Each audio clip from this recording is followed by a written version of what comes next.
జనరల్‌గా మనం non veg ఐటెమ్స్‌ని తినడానికి చూపించే ఇంట్రెస్ట్ లీఫీ వెజిటబుల్స్‌ని తినడానికి అంతగా ఇంట్రెస్ట్ చూపించం. ఎందుకంటే అది కొంచెం గడ్డిలా ఉంటుందని, పచ్చిగా ఉంటుంది.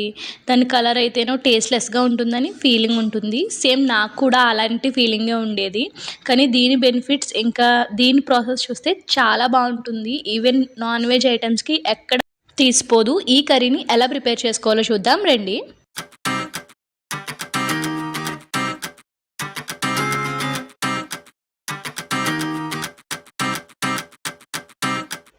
ఈ రెసిపీకి నేను 4 కట్టల వరకు తోటకూరను తీసుకున్నాను. మీరు ఈవెన్ పాలకూర, చుక్కకూర కూడా తీసుకోవచ్చు. పాలకూర అయితే కొంచెం టేస్ట్ బావుంటుంది. వేడి వేడి నీటిలో ఈ తోటకూరని యాడ్ చేసుకోవాలి. ఇది కొంచెం క్వాంటిటీ ఎక్కువగా ఉంది కానీ వేడి తగలగానే క్వాంటిటీ అనేది లెస్‌గా అయిపోతుంది. కొంచెం కలర్ అది చేంజ్ అయిన తర్వాత స్టవ్ ఆఫ్ చేసి కొంచెం